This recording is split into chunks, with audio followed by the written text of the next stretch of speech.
Hey guys, welcome to the Massive Iron Channel. I'm Steve Shaw. In this video, we're going to talk about squats. Should your knees go past your toes?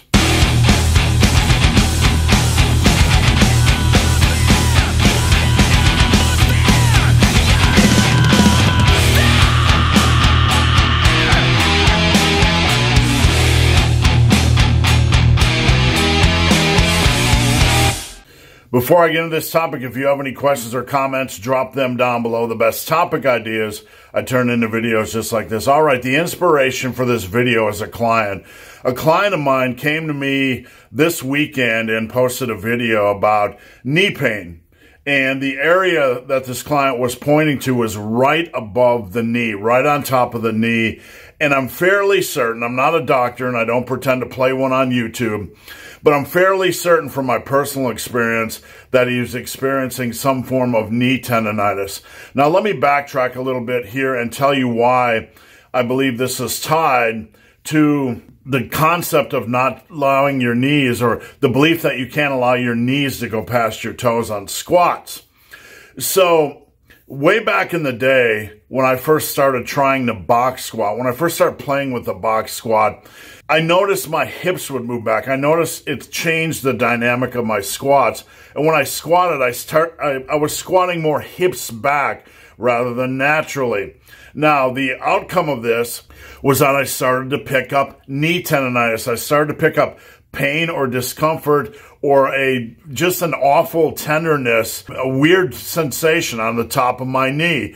So what I did was when I got away from box squats, this went away immediately. What I noticed from my years of playing with box squats is that, yes, it does change your squat. When you're pushing your hips back instead of squatting naturally, it can encourage things like knee tendonitis. Now, this individual came to me today after I mentioned there's a possibility it could be knee tendonitis.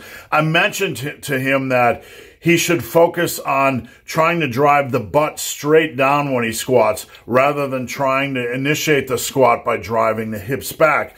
His response was that he doesn't want to do that because when he does that, his knees will go past his toes.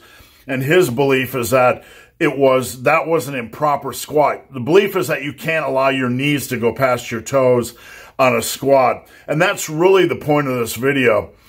I can't recall where this concept came about. I can't recall who taught it. I mean, I was around when it happened. I was around when this rage, when this belief, took over the squatting world, took over the lifting world, and people started to believe that your knees couldn't go past your toes on squats.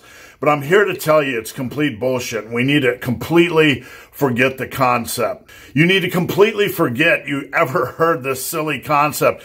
It's nonsense. You can just squat naturally. The knees can go past the toes. I got to tell you, of my 15 plus years in powerlifting, going to powerlifting meets and coaching at powerlifting meets, this isn't the focus, guys. I don't even recall one squatter who didn't allow their knees to go past their toes.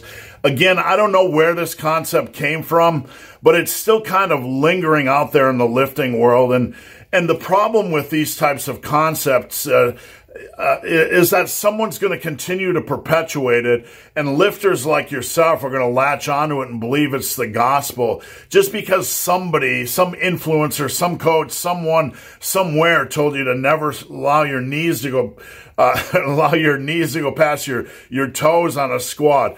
If you're trying to throw your hips back to keep your knees from going past your toes, this is a type of things you're going to run into. I'm not saying it's going to directly contribute to knee tendonitis every time, but what you're going to do is you're going to create an unnatural squat. Your squat's not going to feel natural, and you're going to pick up things. You're going to pick up aches and pains and strains, and you're going to encourage things like knee tendonitis. So rule number one, squat naturally. Don't worry about these arbitrary rules. Don't think you need to squat a certain way that your knees can't go past your toes, or you have to do high bar, low bar, or have to do a wider stance. Some of the biggest mistakes I see with squats are people trying to turn a natural squat into an unnatural movement by going wider stance, low bar, and hips have to go back to initiate the squat. There's nothing wrong with going a little bit wider. There's nothing wrong with going going low bar. That's not the point. That's not the point I'm making here. But people feel compelled at times to change what they have, a natural squat, into something that doesn't feel natural, so they stick to some arbitrary rule. So the idea that your knees can't go past your toes on squats, take that idea, take it over the toilet bowl, and flush it. Forget about it.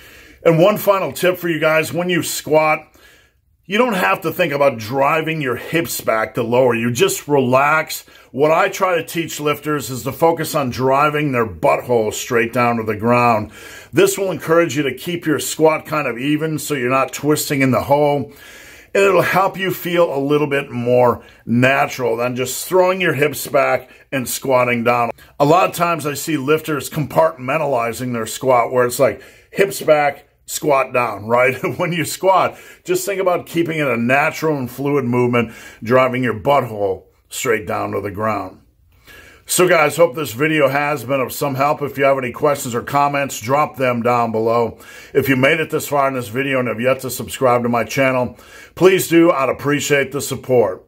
So guys, as always, thanks for watching. Have a great day.